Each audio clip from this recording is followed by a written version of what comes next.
একটা মহান মাস তোমাদের সামনে আসতেছে।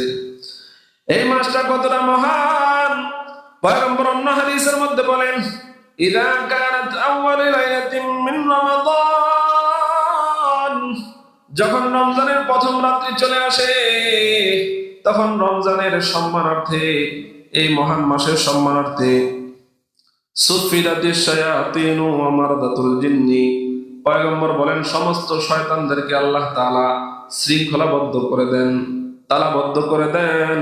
অমারদাতুল জিন্নি, যত দুষ্ট জিন আছে সমস্ত জিন্নাত, দুষ্ট জিন্নাতদেরকে আর শয়তানদেরকে আল্লাহ তাআলা তালাবদ্ধ করে দেন। ওয়াফুতিহাত আবওয়াবুল জান্নাতি ফালাম ইউগলাক মিনহা বাব, এই রমজান এত মহান মাস, রমজানের সম্মানার্থে আল্লাহ তাআলা জান্নাতের সমস্ত দরজাগুলো খুলে দেন, একটা দরজাও আল্লাহ তাআলা বন্ধ রাখেন না।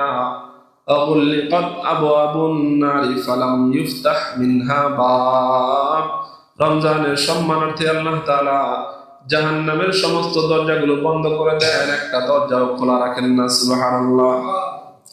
শুধু তাই নয় মুসলমান, পয়গম্বর বলেন লিল্লাহি উতাকাউ মিনান নার ওয়া যালিকা ফি কুল্লি লাইলা, পয়গম্বর বলেন এই রমজান মাসে এতটা মহান মাস, এতটা মহিমান্বিত মাস, এই রাত্রের প্রতিটা রাত্রিতে আল্লাহ তাআলা অসংখ্য অগণিত বান্দাদেরকে আল্লাহ তাআলা ক্ষমার ঘোষণা করেন, অসংখ্য অগণিত বান্দাদেরকে আল্লাহ তাআলা ক্ষমা করে দেন। সুবহানাল্লাহ, সুবহানাল্লাহ। এই জন্য পয়গম্বর বলেছেন এটা একটা মহান মাস। হাদিসের পরের অংশ পয়গম্বর বলেন শাহরুন মুবারক, এই মাসটা অনেক বরকতপূর্ণ মাস। কথা ঠিক না ঠিক?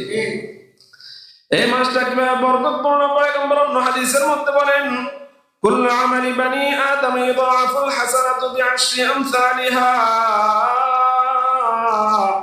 ইলা 700 দি'ফিন। আল্লাহু তাআলা